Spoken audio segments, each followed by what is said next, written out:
Um instante, gente. Eu não... Ah, agora foi. Conseguimos. Gravando. Então, nessa aula de hoje, a gente vai tratar um pouco sobre os sensos comuns que são colocados aí dentro da igreja em relação a movimentos mais progressistas. Então, para assinalar isso com vocês, eu trouxe aqui essa parada para vocês darem uma olhadinha. E eu quero saber quem já ouviu esses termos aqui com a gente, tá? Trouxe uma tirinha com uma galerinha que está representando o movimento LGBTQIAP+, também aqui pessoas de religião de matriz africana, e também um outro casal homoafetivo com adoção de crianças. E aí um homem, né, provavelmente cis hétero, tradicionalista, vira e fala assim: isso é tudo culpa do marxismo cultural e da ideologia de gênero, malditos politicamente corretos. Alguém aqui, nessa aula, já ouviu algum termo desse? Se sim, pode falar para mim aí, por favor, que eu quero interagir mais com vocês hoje. Já ouvi dentro da igreja. Beleza. Mas assim, você sabia que essas expressões, elas têm relação direta com um movimento político? Porque muitas vezes, galera, a gente acha que as palavras elas vêm do cotidiano e que elas estão relacionadas só ao fato da gente estar se relacionando socialmente e que não tem um objetivo político. E é isso que eu quero tratar com vocês hoje. Porque durante esses últimos anos, eu tenho ouvido muito isso nas igrejas, desde a época que eu estava frequentando espaços tradicionais. E assim, eu ficava me perguntando, meu Deus, de onde que surgiram essas palavras que são completamente alheias ao universo religioso? Como, por exemplo, marxismo, que é uma coisa muito mais relacionada a, por exemplo, as faculdades de humanas, filosofia, ciências políticas e etc. E agora, de repente, isso está entrando no púlpito de uma igreja. Como que esse termo chegou até nós? É um pouco disso que a gente vai discutir, porque isso tem relação direta com o próprio conceito da teologia feminista. Beleza? Então, eu vou seguir aqui com vocês. E aí eu trouxe uma experiência pessoal minha.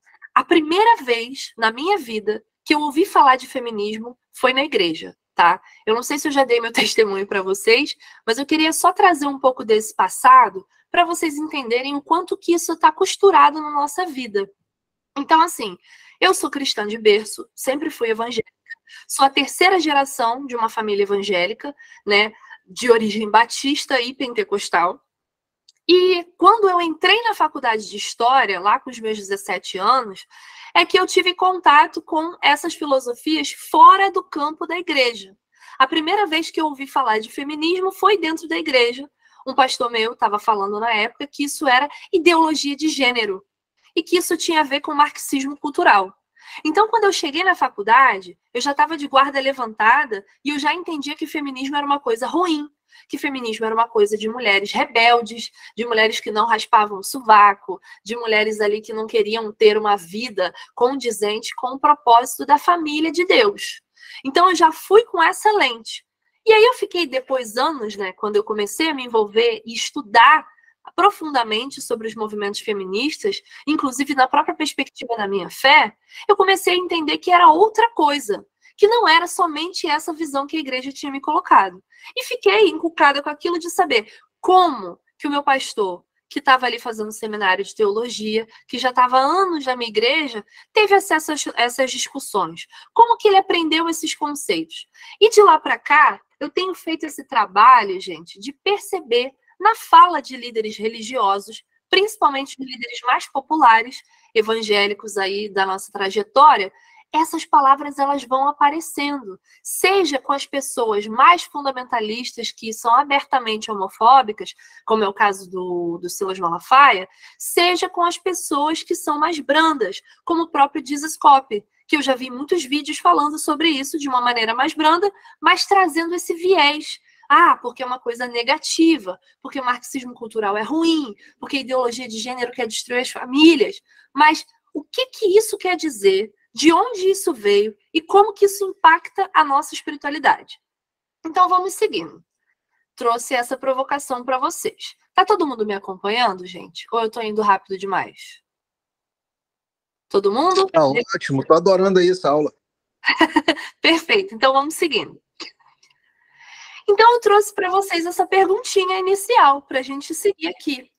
Mas de onde esses conceitos surgiram e por que eles são tão populares nas igrejas? Isso é uma coisa que a gente tem que ter em mente para poder trabalhar esses conceitos aqui, beleza? Aí você vai me perguntar, Pamela, mas não era um curso de teologia feminista do zero? Por que você está falando disso?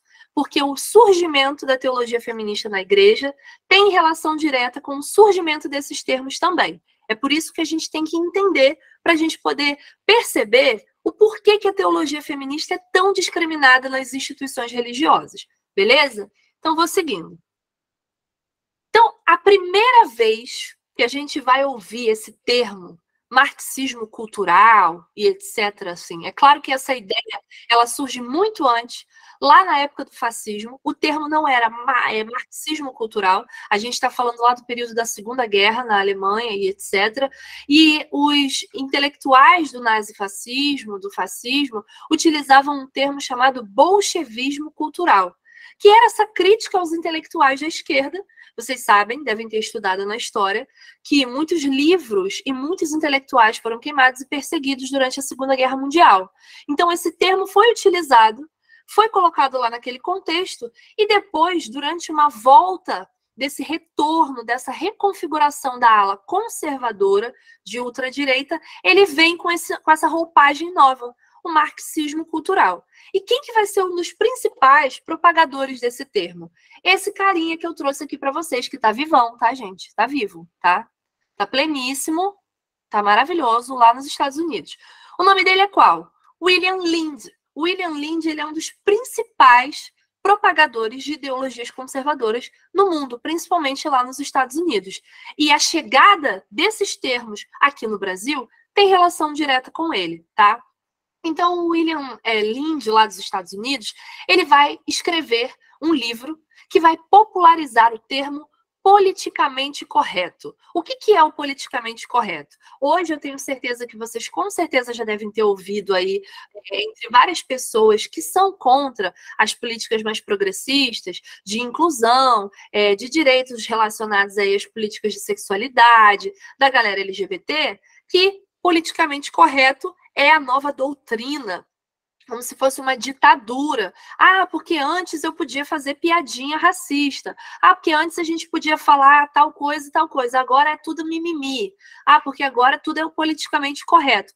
Esse termo, gente, ele não veio do nada. Ele nasceu dentro dessas ideologias de extrema-direita e se popularizou, né? Porque a extrema-direita tem muita capilaridade, seja ali na internet, né? Com a revolução digital que a gente vai ter lá nos anos 90, com a chegada dos chans, dos grupos, dos fóruns. Então, esse termo ficou muito popular. E aí eu trouxe uma citação para vocês do William Lind, para vocês terem uma noção do que ele estava querendo dizer quando ele falava sobre esse politicamente correto.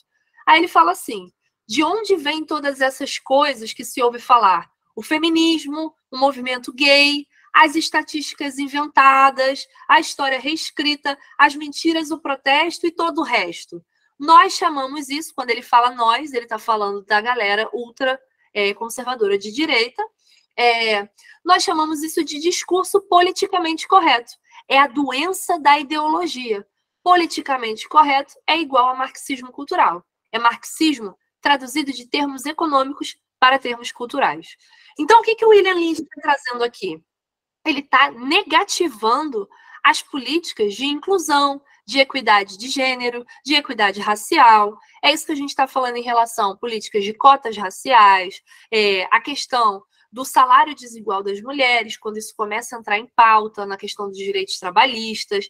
Enfim, pessoas que estão meio que encontrando essas mudanças e atravessando seus próprios privilégios. Então, eles começam a levantar esse tipo de discurso. Ah, agora tudo mudou, então quer dizer que agora eu não posso mais ter o meu privilégio porque eu sou uma pessoa opressora? Enfim, então esse termo começa a flutuar no ambiente, tanto do Brasil aí, quanto na esfera mundial, a partir do ano de 2003. Então, percebam, um contorno conservador começa a se colocar lá na década de 70 e ele começa a tomar forma em muita popularidade nos anos 2000.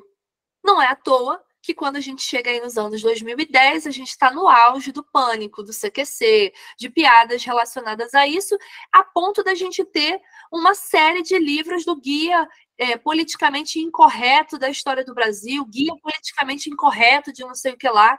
Isso tudo vem de onde? Vem dessa esfera conservadora de ultradireita. Então, o William Lynch, ele vai ser uma figura assim muito importante para expandir essas ideias. E quem que vai abraçar ela aqui no Brasil, gente?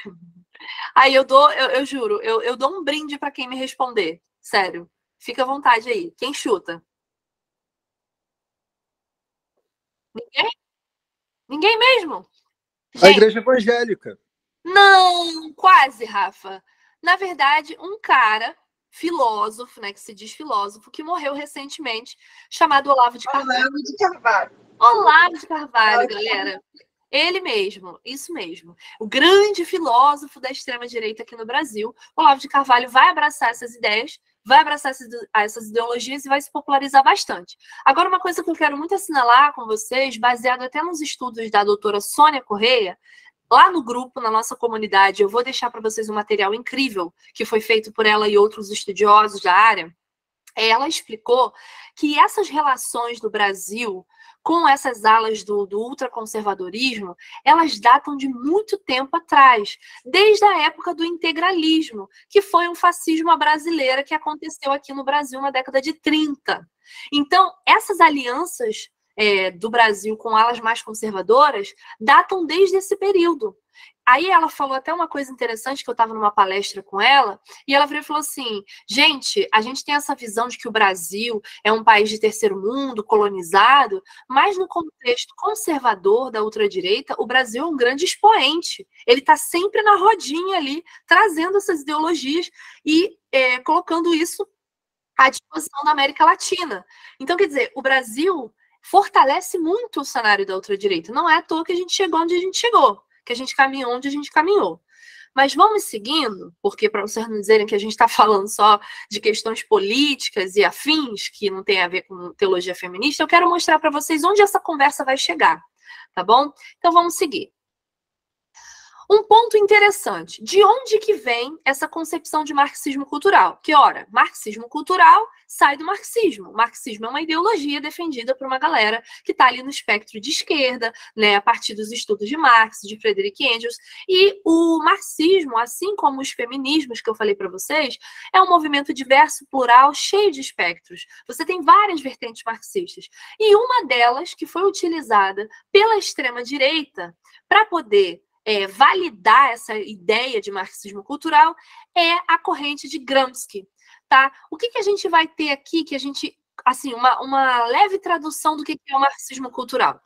Dentro do conceito dessa galera, né, que está ali no campo da ultradireita, a gente tem que atentar muito para o cenário, né, porque a gente está falando de um período que essa extrema-direita se levanta para fazer essa virada dos estudos marxistas, principalmente de Gramsci, que é o que a gente chama do giro à direita, desse filósofo Gramsci, que foi um cara que foi preso pela polícia italiana fascista, ficou lá, né, no campo de concentração e etc., escreveu seus livros lá, e o Gramsci, ele defendia uma ideia de trazer o marxismo através também da conquista dos espaços, da disputa do conhecimento. Então, através da formação das pessoas, dentro do entretenimento, da cultura.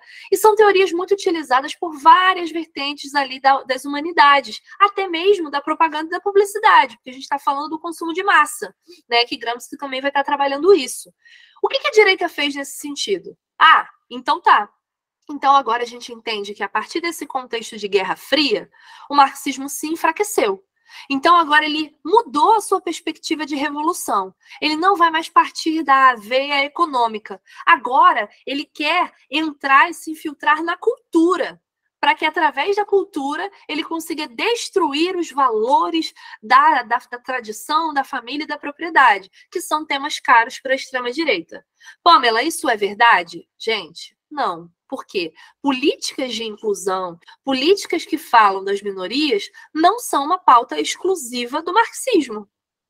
Entende? Então, assim, eu quero receber um salário justo, porque eu sou mulher, e porque eu estou sentindo essa diferença no meu pagamento. Eu tenho que automaticamente ser marxista para falar isso? Eu quero que pessoas LGBT tenham direito de ter a sua família. Eu sou marxista por isso? Não. Então, essa ideia de traduzir tudo que é progressista, tudo que se afasta dessa tradição propriedade e família como marxismo cultural, é o que a gente chama de teoria conspiratória, tá? Isso, assim, não só sou eu que estou falando, muitos autores intelectuais, tanto aí do ramo sério, que eu estou falando assim, de pessoas liberais mesmo, que não são da esquerda, entendem essa coisa do marxismo cultural como algo inapropriado, muito utilizado para fomentar certos tipos de pânicos nas pessoas. Porque você transforma o marxismo cultural em praticamente tudo que você vai contra. Ele vira um grande bode expiatório, sabe? E é basicamente isso que aconteceu a partir desse momento que o marxismo cultural ele é utilizado para validar essa questão de batalha ideológica. Isso é muito perigoso. Por quê? Um exemplo. O Lind, que é aquele conservador que eu mostrei para vocês logo no início, William Lind, ele escreveu um romance que virou um best-seller nos Estados Unidos. Depois eu vou mandar para vocês essas referências, mas nesse livro, que é um romance baseado numa sociedade distópica dos Estados Unidos, que junta um exército cristão combatendo essa invasão do marxismo cultural e etc., para defender a família. O último capítulo do livro, só para vocês terem uma ideia, é uma pessoa, um menino que está numa sala de aula e ele mata um professor. Ele mata um professor que, segundo ele, estava querendo doutriná-los de acordo com o marxismo cultural. Então, para vocês verem que essas coisas que a gente escuta no nosso cotidiano, esses discursos que ficaram tão populares, né, há 4, 5, 6 anos atrás, na verdade, eles foram desenhados e construídos politicamente. Isso é um ponto muito interessante da gente levantar, porque a maioria das pessoas, tanto no ambiente religioso quanto fora dele, que defendem essa coisa de que existe um marxismo cultural, todas elas, em sua grande maioria, defendem o quê? Que eles são neutros, que não existe ideologia atrás deles, que eles só estão defendendo os valores da família, os valores da tradição, do patriotismo, etc., quando, na verdade, todo esse discurso foi desenhado politicamente, através de um setor que é declaradamente de extrema-direita. Então, assim, eu fiquei muito assim, ansiosa para trazer esse conteúdo para vocês, porque eu sei que dentro das nossas igrejas, o que a gente mais tem são cursos fomentando essa ideologia de marxismo cultural, que são um perigo, que a gente vai entrar na faculdade, depois a gente não vai mais querer ser cristão, que isso destrói as famílias. Mas, na verdade, isso faz parte de um desenho, de um discurso para provocar esse pânico, principalmente para acionar essas pessoas que estão ali no seu cotidiano, vivendo a sua vida normalmente, a se colocarem umas contra as outras, no sentido de que não pode pensar diferente de mim, isso é uma ameaça, divergência de pensamento, não ter uma verdade única e absoluta, isso é um perigo para a formação das nossas famílias, etc. Quando, na verdade, isso não tem a ver diretamente com marxismo ou não. Isso é o caminho de uma sociedade ocidental que está influenciada pela Revolução Industrial, que está influenciada pela quantidade e aceleração de tempo que a gente está vivendo, né? Então, quer dizer, não dá para a gente culpar isso só por um segmento político, quando isso é muito mais um sintoma da própria realidade que a gente vive. Beleza? Tá todo mundo me entendendo, gente? Tá todo mundo comigo? Qualquer dúvida, só falar, levantar a mãozinha ou bota no chat, né? Porque nesse primeiro momento a gente está gravando. Mas, enfim, deixa eu só abrir aqui o chat para eu ficar atenta a vocês. Então, seguindo, aí eu trago também o que eu chamo de irmã gêmea, ou irmão siamês do marxismo cultural, que é o quê? O conceito ideologia de gênero, né? E aí eu quero trazer para vocês como que esse conceito chega até nós. E você vai cair para trás quando você descobrir onde e como esse termo começou a ser propagado. Deixa eu passar aqui mais um slide.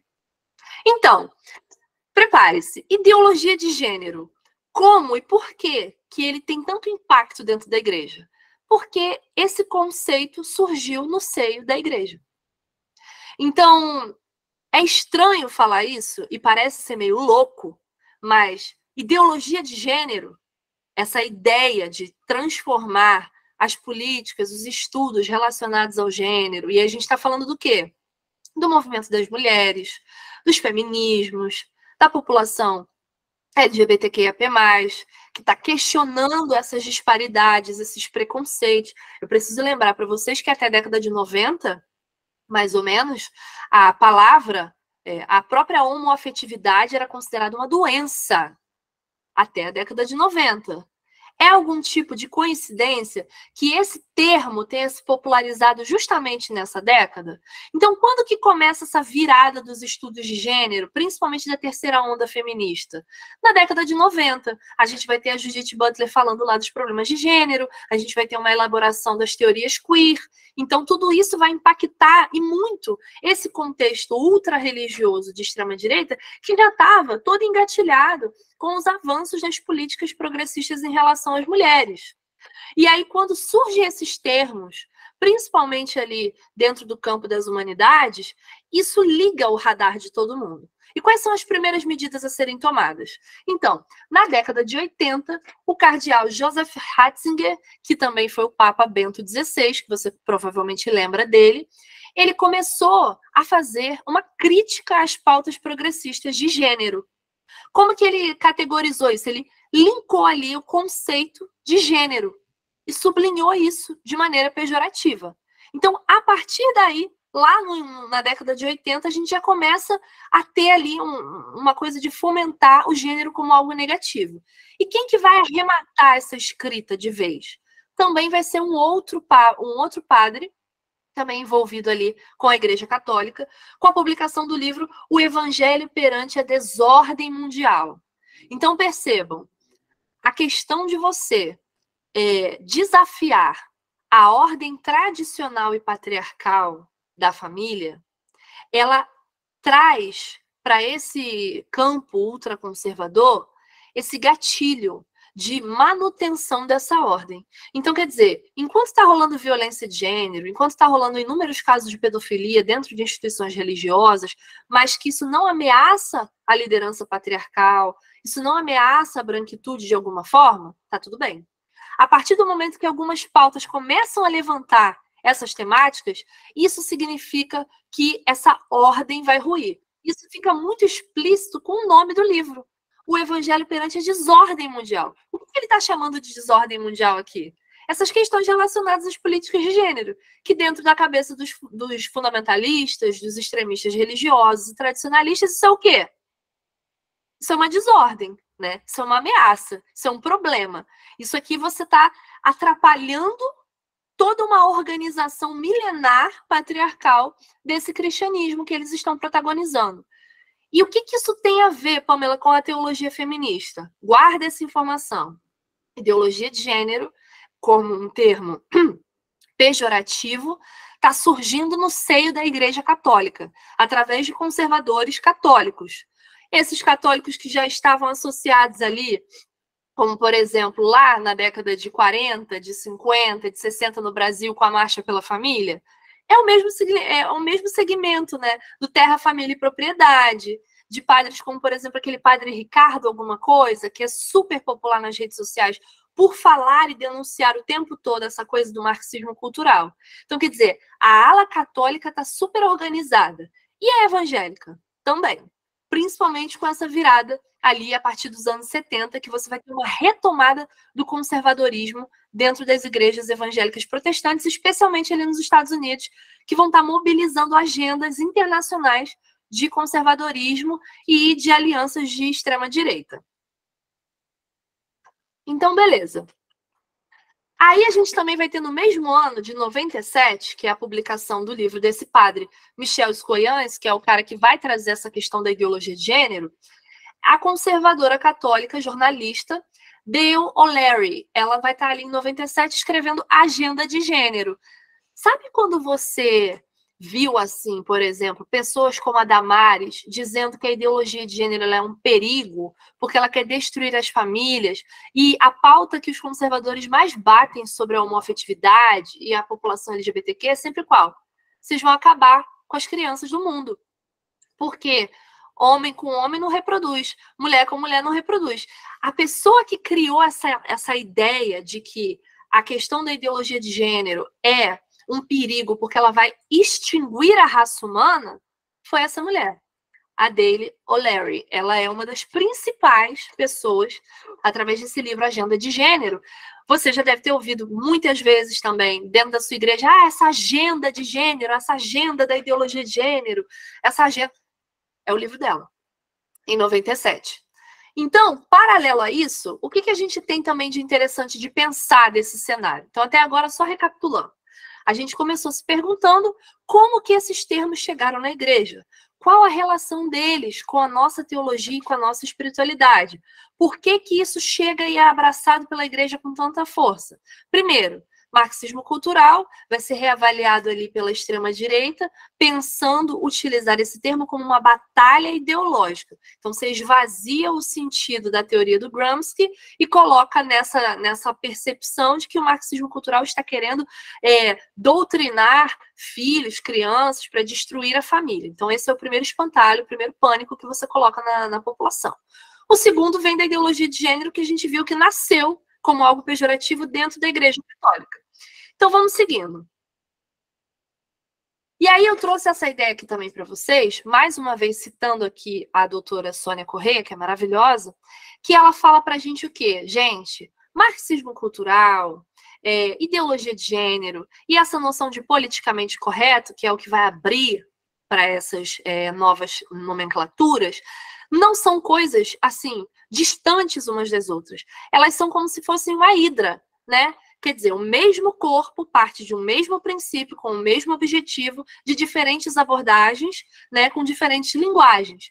Então, eu coloquei assim, ó, parafraseando a doutora Sônia Correia, esses termos são como uma hidra, esse bichinho mitológico aqui, que você deve ter visto lá no Harry Potter também, né, tem lá, mas no Harry Potter não é uma hidra, né, é o cachorro lá de 3 cabeças, mas enfim, satânico também, né, gente, a gente não podia ver Harry Potter. Doutora Sônia, ela fala assim, esses termos são como uma hidra, muitas cabeças e abordagens diferentes, mas reunidas em um mesmo fim: brecar as políticas inclusivas e progressistas em prol das minorias. Quase sempre utilizam do pânico moral e associam feminismos e vertentes progressistas à depravação da moral e dos bons costumes. Então, pera lá, você já entendeu que antes mesmo da teologia feminista ousar acontecer, a igreja já estava desenhando esses movimentos inclusivos, afirmativos, como isso aqui, tá? Como a depravação moral, a destruição da família, um ataque satânico à comunidade de fé. E é muito importante a gente perceber isso aqui. O próprio termo minoria, maioria, cultura hegemônica, todo esse rolê vai ser utilizado para validar e pintar a cara desses movimentos progressistas como pessoas agressivas, belicosas. Por quê? Porque vocês estão querendo guerrear contra nós. É sempre colocar nesse pé de guerra. E outra coisa importante, como eu havia dito para vocês lá no início, o termo bolchevismo cultural, utilizado pelo nazifascismo, também tinha essa concepção de que o marxismo queria se infiltrar através da cultura. Então, Pamela, qual a diferença do bolchevismo cultural para o marxismo cultural que a gente está vendo agora, que foi cunhado ali mais ou menos na década de 90 e se popularizou nos anos 2000?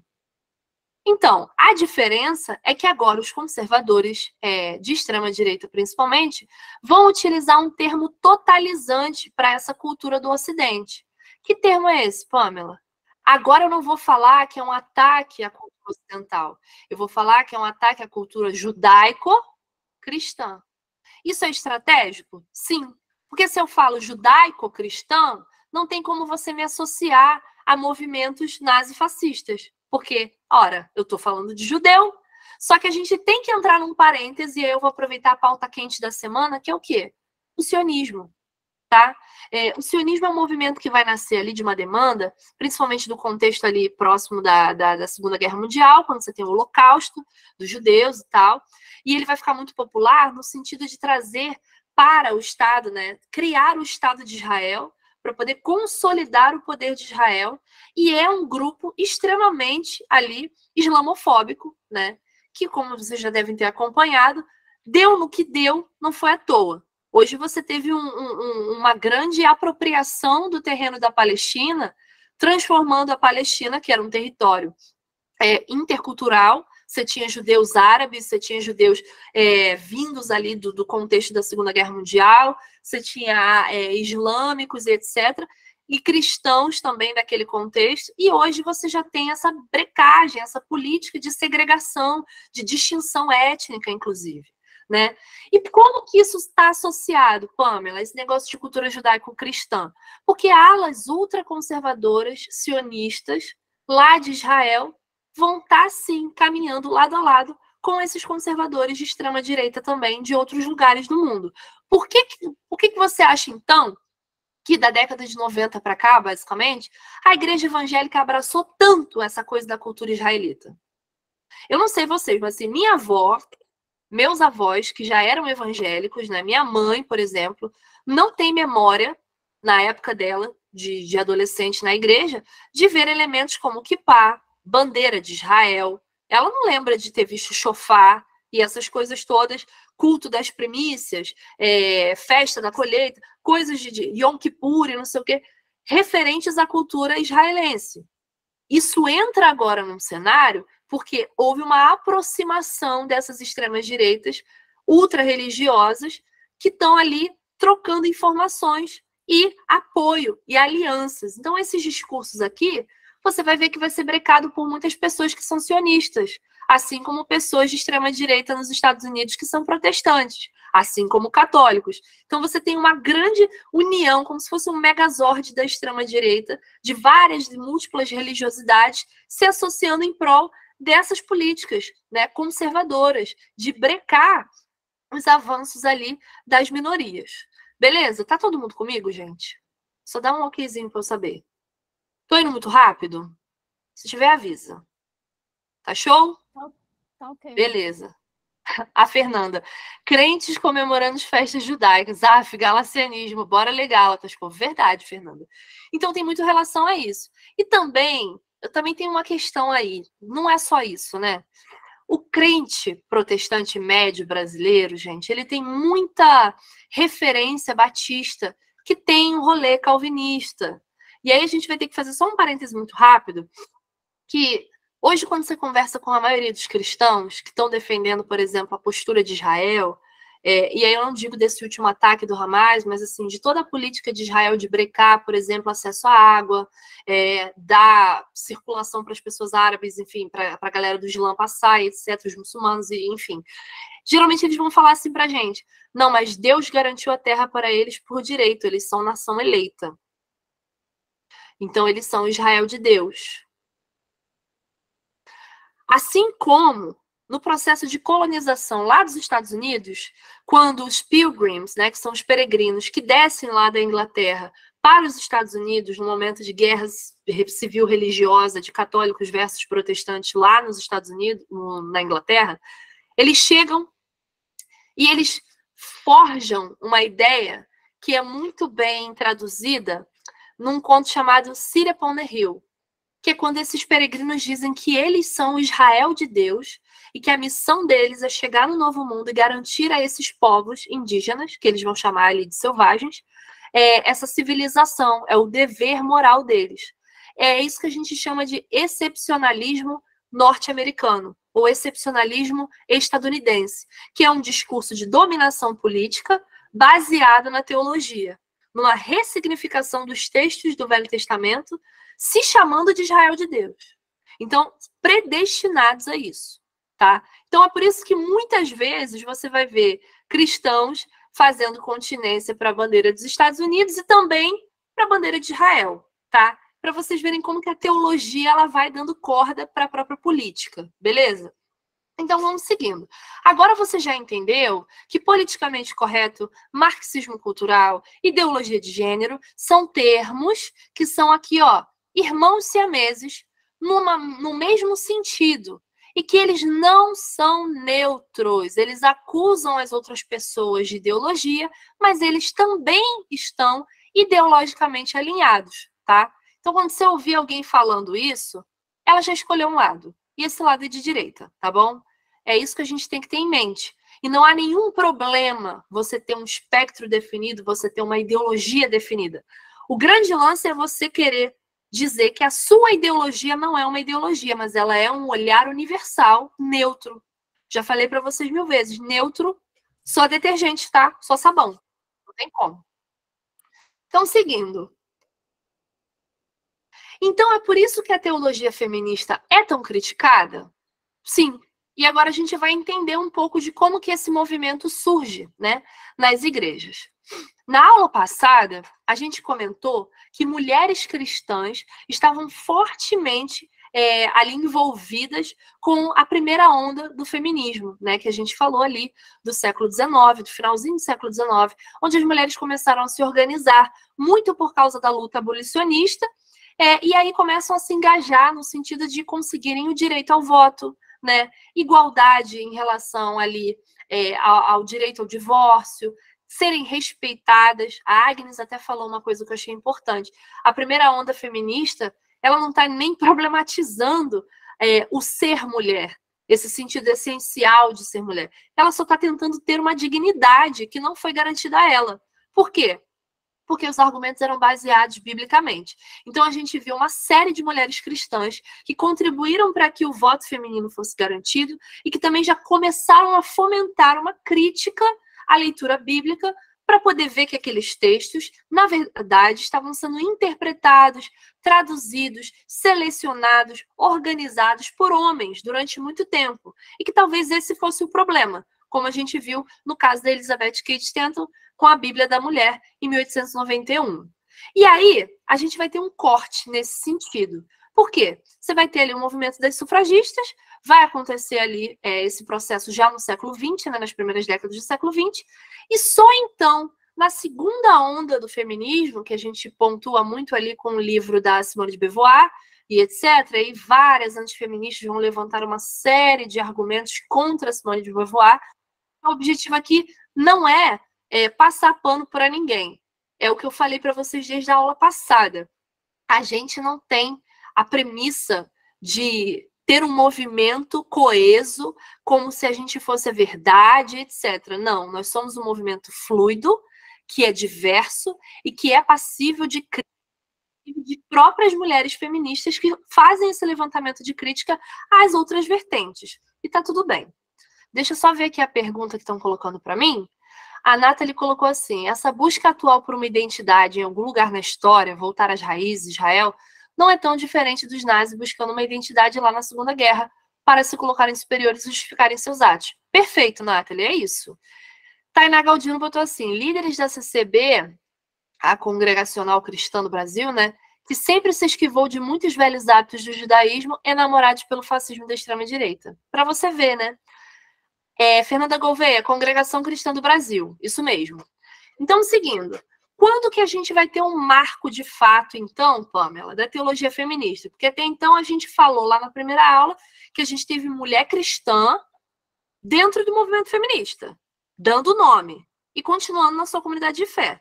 Mas uma elaboração teológica feminista começa quando? Então, a gente vai ter isso na segunda metade do século XX, que é bem no período que a gente vai ter aquele levante da segunda onda feminista. Qual vai ser as demandas dessa segunda onda? Aí a gente está falando da problematização do papel da mulher, a gente está falando da revolução sexual, da liberdade sexual, né? E é por isso também que muitas pessoas feministas, enfim, que não são a favor do movimento, assinalam e destacam muito essa questão da segunda onda feminista, porque é o que fala do quê? Do corpo da mulher e da sexualidade. E essa segunda onda também é muito caracterizada pelo protagonismo, pelo aparecimento de várias mulheres lésbicas no movimento também. E aí eu não preciso nem dizer nada para vocês que uma sociedade tradicional cristã, totalmente homofóbica, não vai meio que querer estar associada a esse tipo de movimento. Então vamos lá começar. Esses movimentos eles vão estar sendo colocados assim dentro da teologia feminista, principalmente na Europa e nos Estados Unidos. A gente vai ter uma série de mulheres questionando, através dessa leitura feminista, a produção dos textos teológicos. Por quê? É importante a gente assinalar aqui, gente, a teologia institucional é um campo tradicionalmente, milenarmente, majoritariamente masculino. É o que eu falei para vocês, quando a gente estava vendo lá a questão do nascimento da ideologia de gênero, quem que vai ver os avanços das políticas em relação às mulheres como uma ameaça, como um problema? O lugar mais masculino que mais representa o poder religioso do mundo, o Vaticano. Então, quer dizer, é óbvio que um movimento como o da teologia feminista, que visa, através de uma hermenêutica da suspeita, da desconfiança da escrita dos textos, de procurar o contexto histórico, para poder investigar melhor o papel da mulher na Bíblia, vai causar estresse e vai ser tratado como marginal dentro da igreja. E aí, quem são, então, esses nomes aí, expoentes mais importantes para a gente? Eu trouxe algumas referências, é claro que eu não trouxe todas, até porque eu quero tirar esse último minutinho da nossa aula aqui. Eu quero saber, vocês estão no pique, gente? Tá todo mundo comigo? Perfeito. Então, trouxe algumas referências para vocês, beleza? Vamos seguindo. A primeira, que é o marco, né, então, desse questionamento, dessa chegada da perspectiva feminista no campo teológico, é a Mary Dale, tá? Ela já faleceu. Importante assinalar também que a maioria das mulheres da teologia feminista, né, que foram essas grandes pioneiras, já estão muito avançadas na idade ou então já morreram. Isso é um recado para nós, tá, mulherada? Estou aqui fazendo isso aqui não é à toa, eu acho que a gente tem mais é que se apropriar desses textos e fazer também as nossas teologias feministas. Então recebe aí. Amém. Seguindo, ela foi uma das primeiras teólogas a desafiar abertamente o patriarcado na Igreja Católica. Gente, é o que eu falo para vocês. Eu sou de tradição protestante. A Igreja Protestante é misógina, é machista? É. Mas a Igreja Católica, gente, você pensa num corpo institucional religioso masculino, sabe? É claro que você tem também as madres, as freiras, mas assim, com poder de fato, de decisão, de organização institucional da igreja, a Igreja Católica é extremamente pior do que a protestante, nesse sentido. Então, a gente está falando de uma mulher que se levantou na década de 60, gente. Assim, a segunda onda do movimento feminista aconteceu, ela já está aqui fazendo dela, dentro da instituição católica. Então, a Mary Dale é essa mulher norte-americana, e ela, na sua obra The Church and the Second Sex, de 1968, ela tem esse marco da teologia feminista dentro da Igreja Católica. Beleza? E aí, quem é a próxima que também vai trazer isso à tona? A Rosemary Redford Hutter.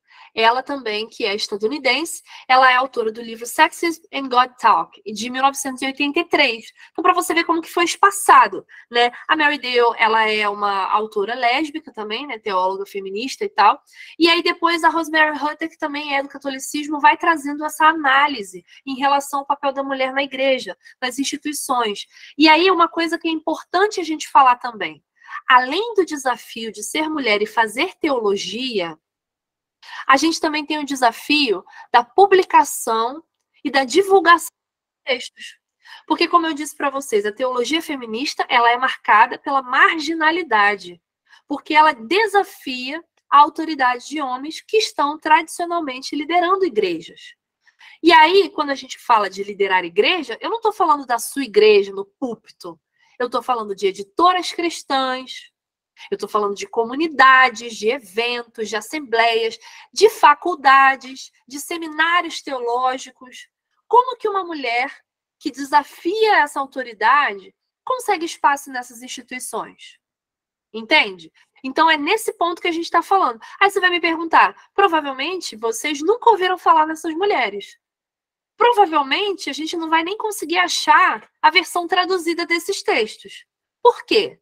É porque não é interessante? Não, é porque é uma escolha política, né? Lembra que eu falei para vocês, a construção desses termos para invalidar essas perspectivas novas é uma escolha política também. Então aqui tem a Rosemary Redford Hutter, né? Que também é um marco, ela é importantíssima e ela vai desafiar esse patriarcado e reimaginar Deus. Isso é muito importante, porque a gente condensou a ideia de um Deus Pai, de um Deus homem, de um Deus masculino. Então, se eu imagino Deus masculino, o homem masculino é Deus. Já falei isso para vocês lá no nosso clube do livro, da primeira edição, né, lendo Ivone Gebara. O que eu estou falando aqui é uma heresia? Não, Deus é espírito.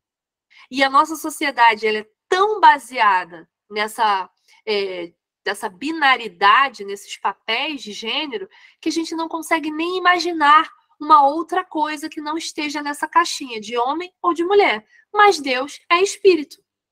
Então, reimaginar Deus é um papel muito revolucionário e que trouxe muitas consequências, né, para o movimento, com certeza. Vocês imaginem, né? Se a gente não pode...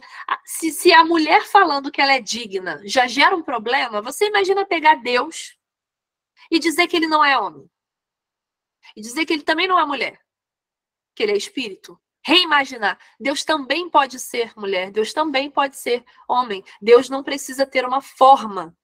Porque ele é muito maior do que isso. Então, as teologias feministas, elas começam daí. E eu sempre brinco, né, com as minhas amigas, que não são do âmbito religioso, que eu falo que o papel da teologia feminista é muito mais revolucionário. Porque a gente está mexendo com sistemas de crença que foram enraizados há milênios. A gente tem coragem de reimaginar Deus. Isso é muito revolucionário. Porque as pessoas acham assim, a teologia está na igreja. A teologia só toma conta do religioso. Não, teologia é política. Se hoje essa dificuldade de chegar no avanço de políticas inclusivas, de políticas afirmativas, é por quê? Por causa do peso da teologia.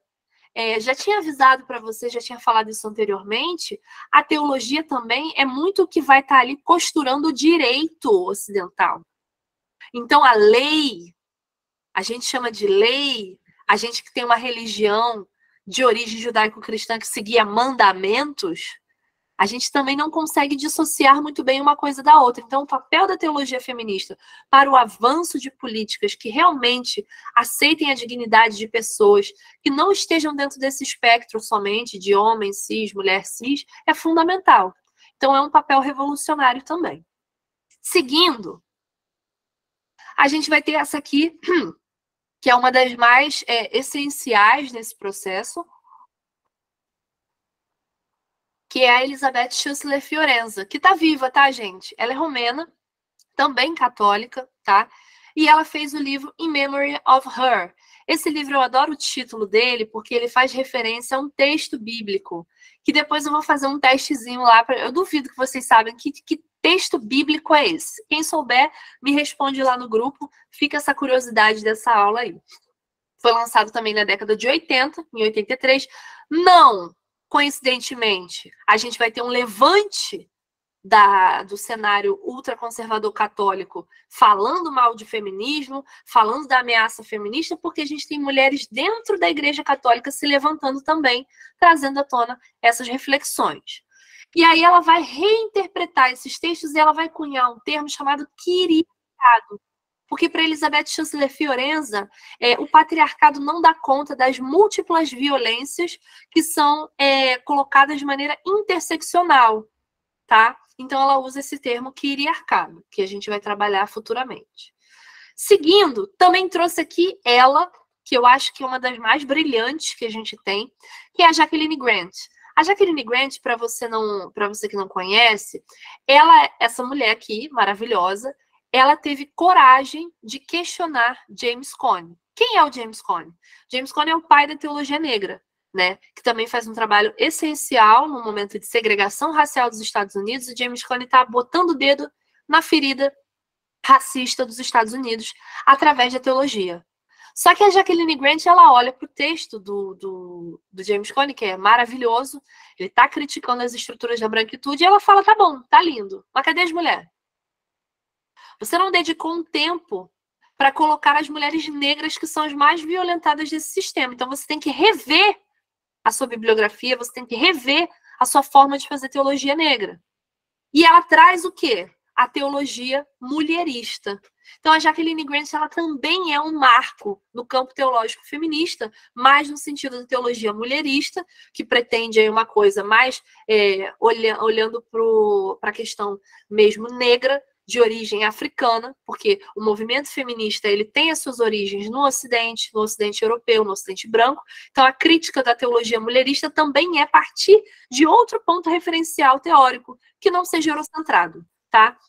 Então, a Jacqueline Grant, ela tem essa disputa, ela coloca isso em pauta. Além de outras mulheres como Dolores Williams e Alice Walker, enfim, outras mulheres maravilhosas, mas ela foi um marco no livro White Women's Christ and Black Women's Jesus. Isso aqui é muito forte, porque ela está falando o quê? Uma resposta mulherista para a cristologia feminista. Como eu disse para vocês, os movimentos das mulheres, os movimentos feministas, eles não vão se cristalizar. Então, enquanto as pessoas que defendem a tradição, o conservadorismo, não se permitem serem criticados e querem colocar a sua verdade como essencial, nossos movimentos, eles são plurais e em movimento. No dia que a gente tiver um significado, um conceito engessado, a gente não segue mais, porque significa que o movimento estacionou e parou, e não é isso que a gente defende. Então, ela traz esse livro em 1989, tá? Que vai ser aí um grande marco da teologia mulherista também no mundo, tá? Nesse rolê dela nos Estados Unidos. Para além dessas teólogas cristãs, eu também trouxe outras teólogas feministas que são de outros campos religiosos, que trazem outras análises, como a Chung Kyung, que é de 1956, ela também está viva, sul-coreana, e ela escreveu esse livro, Struggle to be the Sun Again, em 1990, que ela vai trazer uma teologia feminista explorando o ponto de vista das mulheres asiáticas. E por que eu estou trazendo isso para vocês? Porque a gente também não pode pensar na teologia somente como algo inerente à religião cristã. Existem mulheres que estão em outras religiões também fazendo análises preciosas para nós. E é importante a gente conhecer também. Deixa eu ver aqui o que a galera tá falando no chat. Meu Deus, Tainá Galdino botou assim: o termo teologia feminista é novo para mim, mas faz muito mais sentido para a minha existência. Sempre me identifiquei com o feminismo pela necessidade de sobrevivência, ao mesmo tempo que sentia que o cristianismo não me comportava por inteiro como mulher espiritualmente. Tainá, o seu testemunho é a minha vida, sabe? Como eu havia dito para vocês, a minha busca por entender por que a igreja escorraçava tanto o feminismo foi justamente porque, para mim, politicamente, o feminismo fazia sentido, mas espiritualmente, religiosamente, eu estava me sentindo o quê? Eu não tinha referência teórica para isso. Eu não sabia que era possível. E foi quando eu conheci a teologia feminista que eu comecei a perceber, eu falei, meu Deus, o evangelho não é patriarcal. Isso é uma fake news. Isso é uma lente. E a gente tem que criticar. Porque como o evangelho é movimento, e o corpo de Cristo é diverso, ele não pode ser hegemônico num único sentido. No dia que ele foi hegemônico, Jesus perdeu a sua onipresença. No dia que ele defender somente um tipo de família, somente um tipo de vida, de corpo, de expressão, então quer dizer que ele não ocupa todos os corpos. E aí a minha fé entra em crise. Então é muito interessante pensar nessa abordagem também. Então, seguindo aqui, também trouxe para vocês uma teóloga que é de Gana, maravilhosa, que é a Mercy Amba Oduye. Ela é ganesa e ela escreveu Daughters of Anoa, né, que ela oferece uma perspectiva africana sobre teologia feminista, explorando aí os temas de maternidade, ancestralidade, que também são muito importantes, principalmente se a gente olha no sentido, por exemplo, da própria concepção do cristianismo antigo. Sabe, as mulheres do cristianismo, ali do primeiro século, elas estão muito mais próximas da Mercy Amba Oduye do que das europeias. Porque é uma cultura ancestral, é coletiva. A família não é nuclear, igual a nossa, pai, mãe, filhos. É comunitária, né? É coletiva, etc. A Mariana Holmes perguntou assim, Pamela, você pode explicar a particularidade do termo mulherista? Posso. O mulherismo, ele tem a ver com uma crítica que é feita sobre o movimento feminista, principalmente ali na segunda onda feminista, porque o que acontece, Mariana? O feminismo, ele nasce dessa necessidade de você ter igualdade de gênero. Só que isso já é uma crise quando você tenta entender o que é mulher e o que é homem. Porque, por exemplo, as teorias raciais, elas vão definir, ali no século XIX, no século XX, elas vão entender que o ser humano universal é o homem branco. Quanto mais você se afasta desse estereótipo, dessa tradição, você é selvagem. É isso que explica também por que a gente viveu anos e anos de colonização, e depois esse discurso vira científico. Para você ver como é que a ciência utilizada a propósito de propostas racistas pode ser uma coisa improdutiva.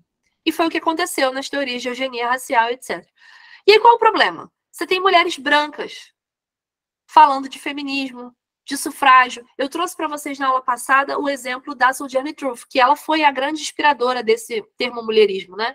Porque a Sojourner Truth, ela era uma mulher preta, estava nessa assembleia da votação do sufrágio feminino, as mulheres brancas estavam tomando a frente, ninguém estava conseguindo rebater os argumentos dos homens, e ela pede licença para falar. E aí as mulheres brancas falam assim, não, porque se você for falar, você vai falar de abolicionismo, e a gente quer falar do sufrágio feminino. Então, entende como que a branquitude ela é uma coisa à parte, que está antes do gênero. Assim como a negritude está antes do gênero. Porque nessa salada mista, homem preto, mulher preta, dentro dessa cadeia da branquitude, está sempre abaixo, né? No sentido de opressão. E aí o termo mulherismo surge justamente por isso. Olha, no final do dia, se eu ficar dentro desse feminismo branco, eu vou ser empregada, ela vai ser a patroa, meu marido preto está sofrendo que nem eu, e ela está lá, vivendo o privilégio da branquitude. E eu sou mulher que nem ela? É o que a Sojourner Truth levanta nessa assembleia na Conferência de Akron de 1851. Ela vira e fala assim, vocês estão falando que mulher não pode votar porque mulher é o sexo frágil, porque mulher não aguenta carregar peso, porque ela não tem autonomia e etc. Mas eu queria dizer, eu não sou uma mulher, eu carrego mais peso que todos vocês, ninguém nunca me ajudou a subir na carruagem, ninguém me acompanhou para nada, eu não sou uma mulher? E a Angela Davis vai dizer que quando ela pergunta isso 3 vezes, ela está fazendo a análise da intersecção que invade o corpo dela. Raça, classe e gênero. Então, o mulherismo africano parte dessa premissa, olhando para os referenciais teóricos africanos. Então, ele não vai ter uma demanda, por exemplo, de dizer que a maternidade é uma coisa ruim, ou, por exemplo, que alimentar, fazer trabalhos domésticos e tal, não sei o que lá, é uma coisa ruim, porque dentro da cultura africana isso é um orgulho, isso tem a ver com a matrilinearidade, isso tem a ver com a ancestralidade, com o senso de comunidade. Então, são perspectivas diferentes, mas que caminham até certo ponto nessa questão de promoção dos direitos das mulheres e de acolhimento. Então, acho que é muito por aí. Depois eu vou colocar lá para vocês referências teóricas de mulherismo africano e alguns vídeos que são mais didáticos de pessoas que realmente têm propriedade nesse assunto, que são especialistas nisso. Deixa eu ver aqui o comentário. Cadê? Júlia Maia botou assim, sim, mulheres e homens racializados não eram considerados homens e mulheres. Perfeito. E aqui isso também tá relacionado, por exemplo, a indígenas, tá? Então isso é bem interessante. Aí a gente também tem o feminismo interseccional, que é esse que entende essas categorias e que vai trabalhar em cima dessas diferenças para um caminho de promoção de direitos e de igualdade. Aí Júlia Maia veio aqui. Pamela, baseado no teu conhecimento, você acredita que mulheres brancas são mais privilegiadas que homens pretos? Eu achava que a opressão vinha dos dois lados, mas já vi alguns homens negros que eu sigo falando do perigo de mulheres brancas que oprimem homens negros. Olha, eu vou dar um exemplo muito rápido para você, que já faz a gente entender um pouco disso. Na década de 60, nos Estados Unidos, a gente teve lá um caso, foi na década de 60 ou foi antes? Eu não vou lembrar o ano, gente. O linchamento de homens negros era extremamente comum. E eles não precisavam fazer muita coisa, não, tá, gente?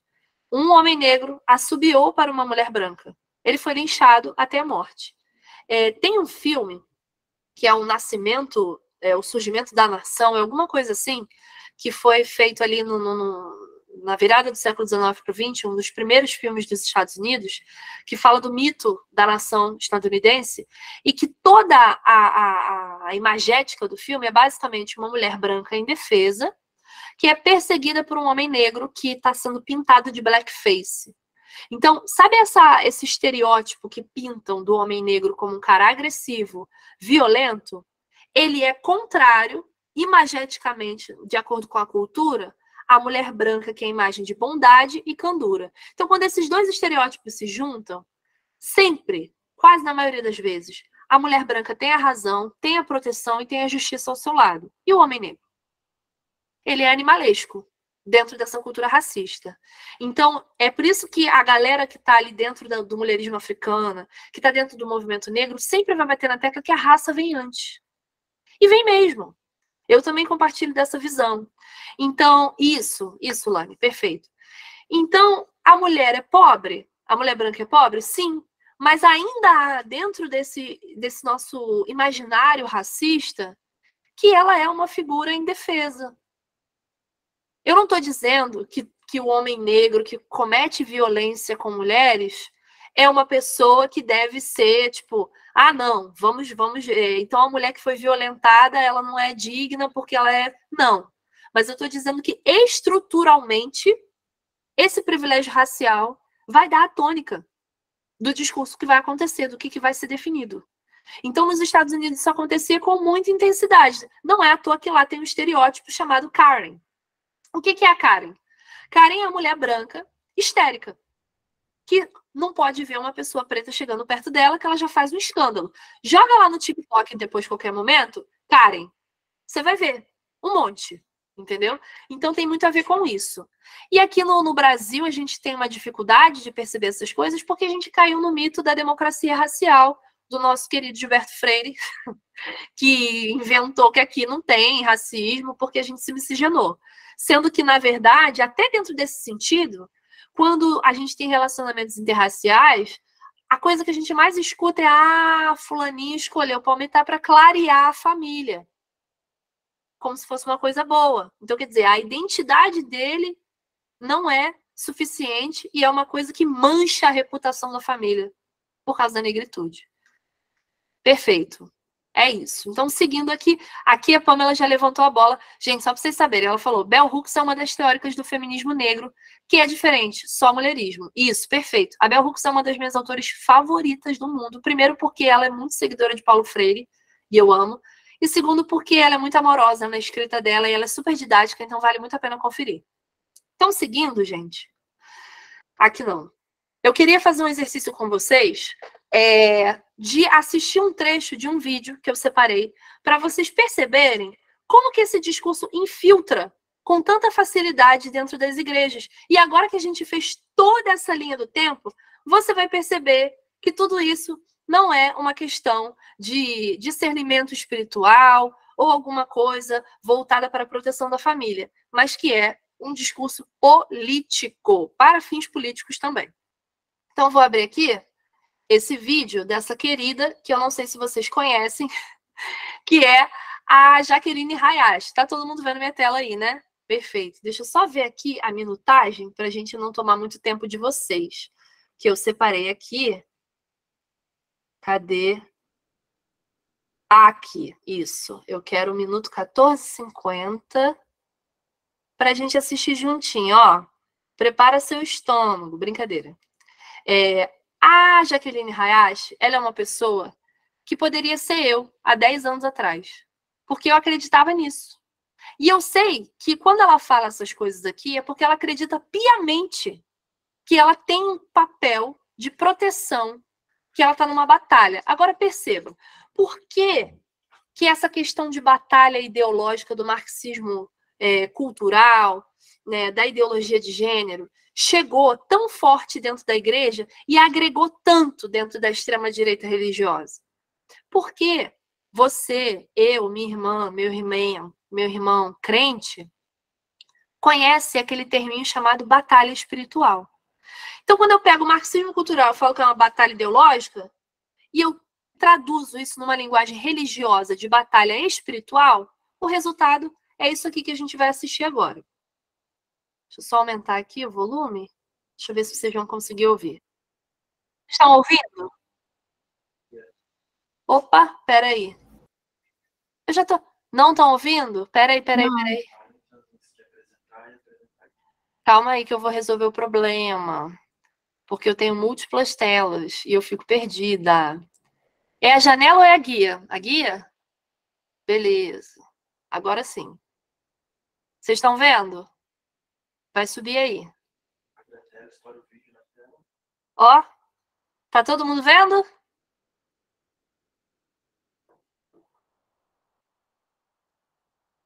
Na vertical. Show? Vou dar play, ó. O lugar do ter nunca vai acabar. Tá todo mundo ouvindo, né? Quanto mais direitos, vocês sabiam que hoje as leis brasileiras, elas são muito mais favoráveis às mulheres do que aos homens? É uma mentira que a mulher é um ser oprimido. Gente, hoje no Brasil a mulher oprime.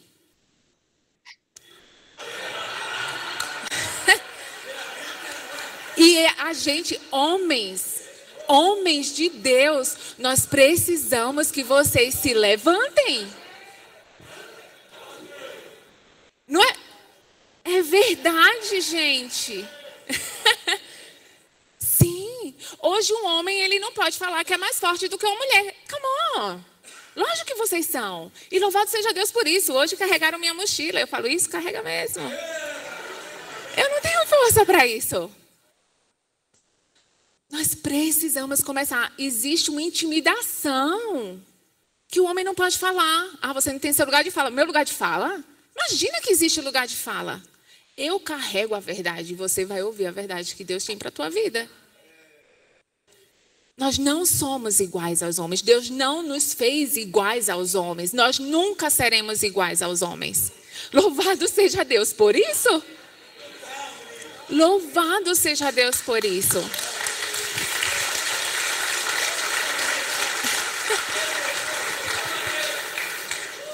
Mas nós vivemos a era da mentira. Onde as mulheres, elas querem ocupar um lugar na nossa sociedade que não foi feito para elas. O movimento feminista quer tirar as mulheres de dentro de casa, gente. O movimento feminista mostra o quão a maternidade é horrível, é opressora. Isso é mentira. A maternidade é um presente de Deus para a gente. E nós precisamos ensinar as nossas meninas. Nós precisamos trazer para ela a verdade. Então, o movimento feminista nunca foi, coloca uma coisa na cabeça de vocês, nunca foi sobre mulheres. O movimento feminista é um movimento político, pode passar o próximo, é um movimento político, ideológico, que utiliza a mulher para implementar uma agenda. Por quê? Vocês estão entendendo? Só aqui a gente já viu 3 elementos de discurso que mostram que essa querida, a Jaqueline Hayashi, ela se alimentou também desse rolê da extrema-direita. Primeiro, o movimento é político e utiliza a mulher para implementar uma agenda. A primeira coisa que ela fala é que o movimento feminista é ideológico, como se isso fosse algo ruim. E como se a própria ideia dela também não fosse ideológica. E o segundo é implementar uma agenda. Quem trouxe essa coisa da agenda de gênero para nós e popularizou esse negócio lá na década de 90? A gente está falando, mais uma vez, desse grande telefone sem fio que a extrema-direita fez, capilarizou esses discursos teóricos e chegou nas nossas igrejas. Por quê? Porque nasceram dentro de instituições religiosas também. Então, eles têm aliados dentro das instituições religiosas. Então, quando eles nos chamam de infiltrados, na verdade, nós não somos infiltrados. Nós somos pessoas que divergimos desse tipo de pensamento. E aqui o que está sendo colocado?